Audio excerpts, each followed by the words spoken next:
Olá, eu sou a professora Cíntia, da Oficina da Palavra, curso de redação. Estou aqui com o professor Marcelo Borré, do curso Ágora, e nós vamos conversar sobre o contexto histórico dos livros da Universidade Federal de Santa Catarina, do vestibular agora para 2015. Né? A importância desse tema para a redação é que desde 2005 a Federal vem utilizando temas que perpassam os livros, as obras literárias, como possíveis temas de redação. E nós vamos começar hoje, professor, com o livro Agosto. Tá? É bem evidente, né, a escolha desse livro, pela importância esse ano dos 60 anos, né, completa 60 anos de suicídio, né, do Getúlio Vargas. Então conta pra gente a importância desse período e o que a gente pode extrair aí da obra de Rubem Fonseca, né, ele foi publicado em 1990 são 26 capítulos, justamente o que se passa nos 26 dias de agosto. Né? Embora seja um romance de ficção, ela tem como pano de fundo, né, fatos da realidade da história brasileira. Né? Então... Bem, a Era Vargas, é importante que se diga, são dois períodos, basicamente são dois períodos distintos formando a chamada Era Vargas. Então você tem de 30 a 45 a primeira fase de governo ininterrupta de Vargas. Então Vargas chega ao poder com o movimento de 30, por alguns chamados de revolução, por outros chamados de golpe. Então em 1930 Getúlio chega ao poder e se perpetua no poder até 45. Entre 37 e 45 tem o Estado Novo, que é a ditadura de Vargas. Vargas sai do poder em 45 e retorna pela primeira vez eleito pelo voto direto em 51. A segunda fase, de 51 a 54, que é o que a gente chama de República Populista, aquela segunda fase ela está dentro do contexto já da Guerra Fria. Então, forças golpistas já atuavam no país naquele momento. Então, Vargas não era um revolucionário, mas ele era um político que tinha no nacionalismo uma das suas bandeiras. E isso acabava incomodando parte da elite brasileira, elite essa que se beneficiou muito do governo Vargas, mas que nesse contexto, nesse momento, ela se afastava de Getúlio e procurava se inclinar para outros líderes, como foi o caso do Lacerda. O romance Agosto, ele gira em torno da orquestração da morte de Lacerda, que foi feita pelo Gregório Fortunato, o Anjo Negro. Inclusive, no romance Agosto, há um personagem também, que é um negro, que mata um sujeito logo no início da obra.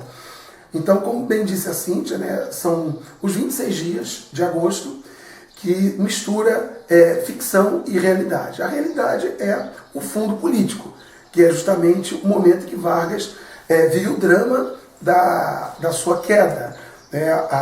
Quando Lacerda sofre atentado, Lacerda é ferido e não morre, mas morre um major da aeronáutica, o Rubem Vaz. A morte do major faz com que a aeronáutica e setores do Exército e da Marinha peçam a renúncia de Vargas, mas com maior insistência aeronáutica. Então é criado todo um clima golpista naquele momento para tirar Vargas do poder. Como Vargas afirma que só sairia do palácio morto, ele então toma a dianteira, se suicida, se mata, não sem antes elaborar sua carta testamento, em que fica muito claro, muito nítido, o caráter de cristificação de Vargas. Então Vargas se cristifica naquela carta. Ele diz que dá a vida para o povo, entrega a vida ao povo, assim como havia feito Jesus e Deus, que tinha colocado Jesus para dar a sua vida à humanidade. Então ele entrega a sua própria vida para salvar o povo e evitar, naquele momento, aquela atitude golpista. Foi isso que aconteceu. E acho que tem dois temas ali na obra também que eu acho que podem ser objeto assim, da gente conversar sobre isso, que um deles é que o personagem principal é um comissário da polícia, né?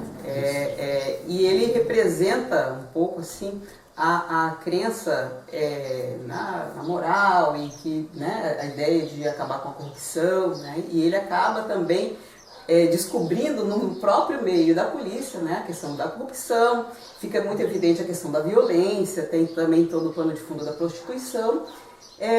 E a figura do Carlos Lacerda como um representante, além, né, da questão de ser político da UDN, a questão política, a questão do poder da mídia, já naquela época, né? Então eu queria que você falasse um pouco para a gente sobre esses elementos. O Rio de Janeiro dos anos 50 era uma cidade marcada por relações muito promíscuas entre a contravenção e a polícia. Então você tem aquela contravenção não como é que tem hoje do narcotráfico, que é muito mais pesada, mas você tem o bicheiro, tem a figura do bicheiro, tem a prostituição, tem a corrupção do bicho na polícia, tem a repressão às camadas baixas, que são vistas como coadjuvantes na relação com essa contravenção. Então, já que você não pode reprimir o contraventor diretamente, você reprime essas camadas baixas. Então, esse aí é um aspecto que o Rio de Janeiro vivia naquele momento.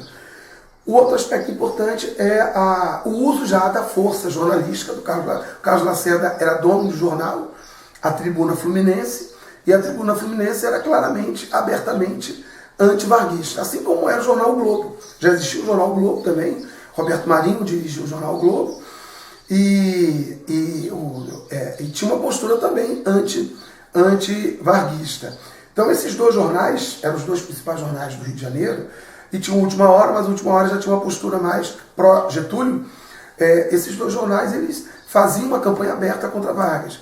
E essa campanha aberta entrava, como a mídia faz hoje, ela ia entrando na população, ia entrando e tirando o operariado, aquela população mais baixa, de camadas mais baixas, que viam em Vargas o pai delas, o pai dos pobres. As camadas média e alta, elas entravam na propaganda desses veículos de comunicação. Então Lacerda, além de deputado federal, era um grande orador, um grande escritor, e tinha um jornal, um poderoso jornal em suas mãos. E transformava esse jornal na sua bancada de exposição do governo Vargas. Então tudo de ruim que se podia tirar do governo Vargas, ele potencializava nos seus discursos e nos seus artigos. E bem interessante também, né, até porque a questão da corrupção é um tema sempre atual nos últimos anos, mas até para a gente ver que não é uma questão recente na história do Brasil, já pegando outra obra, que é O Juiz de Paz na Roça, do Martins Pena, que é uma obra de teatro, né, foi escrita para ser ensinada no teatro já de 1838, no contexto do romantismo, tem como um dos temas principais a questão da corrupção, né? Não num plano macro federal, mas ali numa cidade, num meio rural, né? No meio de gente simples, né? Então eu queria que você falasse um pouco também do histórico da corrupção no Brasil. A teia corruptora no Brasil, ela se constrói com muita força na República Velha, na famosa República do Café com Leite, na República Oligárquica. É ali que você tem isso sendo constituído de forma muito forte, muito veemente. As próprias relações de poder entre as esferas, esfera federal, estadual, municipal, a própria presença de elementos do cotidiano de uma cidade no poder. Isso para muita gente era uma novidade. Então, a ação do poder, ela acabou sendo permissiva porque não existiam órgãos fiscalizadores disso. Então, havia uma relação também muito estreita e promíscua entre o poder público e o espaço privado, o espaço público-privado, onde muitas vezes a fazenda de um coronel se misturava com a cidade. Então a cidade era uma extensão da fazenda do coronel, ou de outro coronel, e o Brasil era a extensão da fazenda de muitos coronéis. Por isso daí o termo República das Oligarquias. Então ali ela ganha muita força. Por que essa corrupção não foi denunciada até então? Porque você não tinha, primeiro você não tinha órgãos fiscalizadores e a população ela não era chamada a participar da vida política. Então a participação da população se limitava ao voto. E em alguns momentos de maior crise, aí você tinha algumas rebeliões, como foi a vacina, Chibata, como foi a guerra terrível do Contestado, a guerra terrível de Canudos. Então, a população ela conseguia, o poder público conseguia manter a população quieta, calada e limitada ao voto, mas quando explodiam coisas e a população se sentia ultrajada no seu limite, aí você tinha algumas rebeliões que, em alguns casos, viraram conflitos bastante acentuados. Avança aí para Vargas. Curiosamente, um dos maiores ditadores foi justamente aquele que criou condições de fiscalização das ações do poder público. Justamente o Vargas, que foi um grande ditador, um terrível ditador. O Getúlio, ele constitui órgãos públicos, constrói uma classe média que começa a se manifestar e constrói nos centros urbanos um operariado. E são esses atores que vão exigir maior transparência na vida pública. São esses atores que exigem que o dinheiro seja bem aplicado, principalmente o operariado. São esses atores que exigem uma moralidade maior.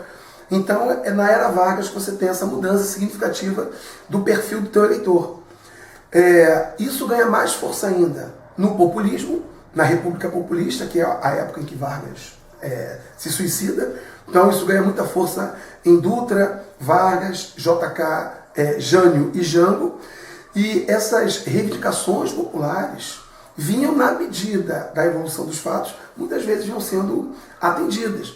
Então a corrupção que Lacerda denunciou contra Vargas, é importante que se diga também, era contra o governo Vargas, mas não tinha nenhuma novidade, porque os governos anteriores tinham sido igualmente corruptos.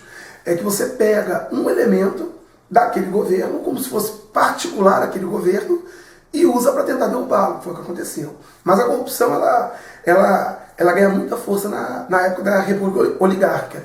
Quando veio o golpe militar, essa corrupção é abafada. É um erro terrível dizer que durante a ditadura não havia corrupção, havia até mais.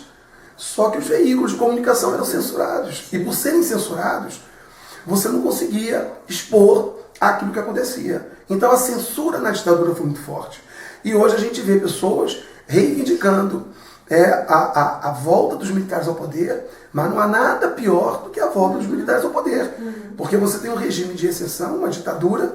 Numa ditadura você não tem liberdade de imprensa e você começa a ter ações que valorizam e que dão margem à corrupção. Então a corrupção que a gente tem hoje, ela é reflexo de dois momentos em que não havia democracia. Primeiro momento, na República Oligárquica, era uma democracia liberal burguesa, muito limitada. Então, muitos historiadores e sociólogos dizem que não havia democracia. E o outro momento é a ditadura militar. Então, nunca se corrompeu tanto no Brasil como na ditadura militar. Então, é importante que se faça essa análise e que se tenha esse cuidado. Então, a corrupção no Brasil, ela começa. Se nós fizermos um histórico e formos mais rigorosos, a gente vai voltar lá no Brasil colônia.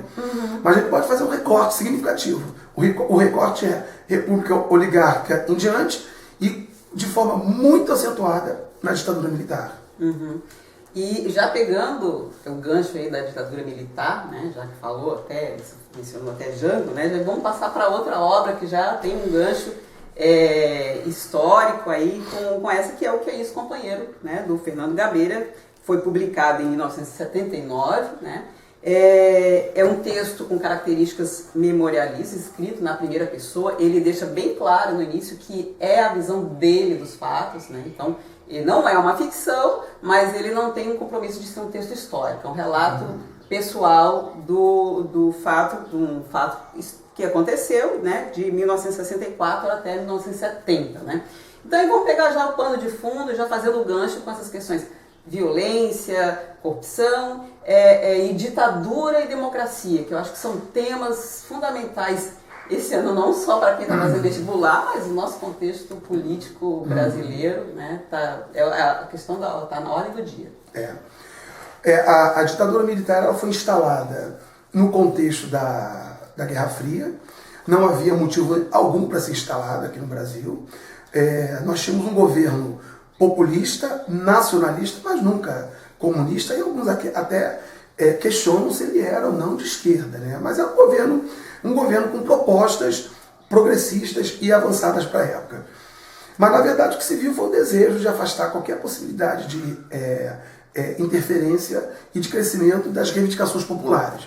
Então, a intenção maior na instalação da ditadura, e pouco se fala sobre isso, é que o capital internacional ele precisava e ele desejava acumular mais. E esse acúmulo se dá através do trabalho, do operário. E no Brasil você tinha uma legislação que, se não era a melhor do mundo, era uma legislação razoavelmente avançada para a época, e os trabalhadores tinham direito à greve. A greve não estava regulamentada, mas a Constituição garantia o direito de greve, e vivíamos uma inflação, então havia uma efervescência política muito grande. As artes brasileiras caminhavam para críticas sociais. O Brasil era um país muito rico, mas era um país muito pobre. Então você tinha na época o Cinema Novo, você tinha o Grupo Opinião, você tinha na música muitos questionamentos, a forma como o trabalhador era tratado, a própria classe média, a própria corrupção. Tudo isso provocava muita efervescência política. Então você tinha as ligas camponesas, a CGT, que era a Confederação Geral dos Trabalhadores, e tinha o CGT, que era o Comando Geral dos Trabalhadores. Dois partidos, o PCB na ilegalidade, o Partido Comunista Brasileiro na ilegalidade, e o PTB, que representava essa massa de trabalhadores ligadas à tradição varguista. Então, o golpe foi dado com a clara intenção de viabilizar uma maior concentração de renda e garantir ao grande capital essa concentração de renda. O argumento para o golpe não pode ser esse. Então, o argumento para o golpe era o movimento socialista ganhando força, o que era mentira. João Goulart era um político não socialista, mas muito aliado e alinhado aos socialistas, o que também não era verdade. E o Brasil vivia uma baderna geral, o que também não era verdade. Então eles usaram esses argumentos para justificar o golpe militar. Então o golpe ele foi de encontro a um momento ímpar na história do Brasil, que era as manifestações populares. Então, na arte, na política, na cultura, na educação, vimos tendo muitos avanços. O João Goulart havia construído a UNB com Darcy Ribeiro. Então o Brasil crescia, o Brasil via uma efetiva participação popular, se não nas decisões finais, pelo menos a gente via a massa na rua. E isso atrapalhava os planos do grande capital. Então era necessário o golpe, e esse golpe foi dado dentro desse contexto. Utilizou-se a Guerra Fria, utilizou-se o argumento do socialismo, que a gente sabe não era verdadeiro, mas o mais importante é entender isso, que o capital precisava agir de forma mais livre. E a legislação brasileira e a liberdade que se dava ao estudante, ao operário e ao camponês, elas freavam ou dificultavam a ação desse capital. Tanto é que a primeira medida do primeiro presidente, que foi o Castelo Branco, a primeira medida foi criar o FGTS, o Fundo de Garantia do Serviço, que é horrível. O Fundo de Garantia ele substituiu a estabilidade, uma legislação que protegia mais o trabalhador. Então, como as pessoas esquecem, e os trabalhadores daquela geração já morreram, o FGTS é visto como uma coisa boa hoje, mas ele representou um tremendo retrocesso e a primeira grande vitória do grande capital. Então, ali ficou muito claro, ali caiu qualquer possibilidade de máscara do que era a ditadura. A ditadura tinha sido instalada para produzir grandes eventos, facilitando aí a ação do capital, como, por exemplo, grandes obras, né? Nunca se cresceu tanto no Brasil, as empreiteiras, os banqueiros, algumas indústrias, porque a ditadura permitiu que elas agissem de forma absolutamente livre. Na teia disso veio a corrupção também. Então o primeiro passo, que é muito importante entender, é por que foi instalada a ditadura. Porque o grande capital precisava agir de forma livre. Reprime o movimento, que impede essa liberdade do capital e, ao mesmo tempo, constrói uma legislação que aumenta os ganhos do capitalismo. Sim, e interessante, né, porque em 1964, agora são completos 50 anos, né, e até 79, que é justamente quando é publicada a obra, né, também um ano significativo, embora continuasse na ditadura, mas houve a anistia, né, a anistia, e foi justamente quando alguns militantes, artistas, e não só da esquerda, né? Qualquer pessoa que tivesse uma opinião crítica em relação ao governo da época, né? Era perseguido, foi preso, né? Alguns se auto-exilaram, né? E aí é o exemplo aqui do autor da obra, Fernando da Gabeira, que assim como outros voltavam, né, para o Brasil naquela época, né? E como você falou, os movimentos eles foram dizimados, né? Todos os movimentos de trabalhadores, movimentos populares, as organizações, né, de trabalhadores, e em 79 também teve, com o fim da abertura, né, pelo menos, um ressurgimento do movimento. A gente podia falar um pouquinho sobre isso, de 79. Tá. A ditadura ela tem aquele momento máximo dela, que é com o Médici, um pouquinho antes do Médici, em dezembro de 68, né, 13 de dezembro, é baixado o AI-5, e o presidente que mais se beneficiou do AI-5 foi o Médici, porque o Costa e Silva, que publicou o AI-5, ele veio a falecer rápido, o Médici pega todo o seu período de AI-5 e o Geisel, ele acaba com o AI-5. Um momento muito emblemático disso foi a morte do Vladimir Herzog. Então, quando o Vladimir Herzog foi morto sob tortura, e o Vladimir Herzog era um diretor da TV Cultura, um jornalista, e era um jornalista sem o menor vínculo político partidário, no máximo um democrata, um liberal, crítico à ditadura, foi preso e torturado, acabou morrendo. Então aquele assassinato acabou levando a população a sair às ruas, uma camada da sociedade sai às ruas, e aí o governo não teve força para reprimir. Geisel, então, começa a isolar a linha dura e começa a acenar com uma abertura. A abertura só vem mesmo com Figueiredo. Então, a abertura lenta, gradual e segura do Geisel, ela tem continuidade com Figueiredo. Figueiredo, então, lança a lei da anistia. E a lei da anistia é polêmica porque a anistia, ela perdoa todo mundo que teve algum envolvimento com a ditadura, seja combatendo, seja defendendo. Então, os militares que torturaram, e não foram poucos, os militares e civis que torturaram estariam, então, também amparados pela lei da anistia. Mas em 79 há esse movimento que não tem mais volta. Então, vários grupos ativistas, políticos, artistas, começam a se manifestar de forma mais veemente contra a ditadura e se montam grandes frentes na luta contra a ditadura. Em 79, então, a gente começa a ter a pluralidade política, então os partidos voltam a funcionar a partir de 79, né? Caminha-se para a primeira eleição, depois do AI-5, para governador. Então, em 82, houve eleições diretas para governo do Estado. Então, o Figueiredo ele se propõe a acabar com a ditadura. Então, são 6 anos, mas o Figueiredo acelera não, né? Dá continuidade ao fim da ditadura, por uma razão simples também, né? A popularidade da ditadura estava lá embaixo. A ditadura deixou um país altamente endividado, do ponto de vista econômico quebrado, uma inflação altíssima, carestia. Houve um retrocesso incrível, um retrocesso muito acentuado no que diz respeito aos direitos humanos, a legislação e a ação sobre certos grupos. Quem sofreu muito nesse processo foi a população de baixa renda, em que se percebe a acentuada favelização dos grandes centros urbanos, e essa favelização representou uma população morar em lugares totalmente inóspitos, e aí também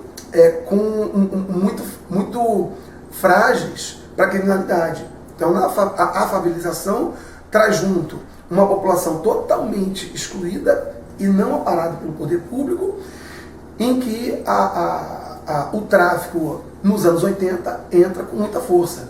Então isso aí é mais um legado da ditadura militar que tem gente defendendo hoje. Então, mais uma vez, há de se tomar muito cuidado quando se fala da ditadura, porque você não consegue elencar um único elemento favorável a ela. Então o Gabeira, ele publica esse livro no momento em que há essa abertura. O Figueiredo, o Geisel teve 5 anos de mandato, o Figueiredo estendeu para 6, para tentar entender como é que se faria essa última transição. Então, o contexto de publicação do livro é esse, mas o contexto da obra é outro, né? Ele publica na abertura, mas a obra pega o fechamento, né? O momento mais duro da ditadura militar. Então é isso, professor. Por hoje a gente fica por aqui, né? Tá Temos ótimo. ainda muitas questões, mas acho que já deu para ajudar o pessoal a pensar um pouco de forma mais ampla a temática. Tá? Ok, era essa a ideia.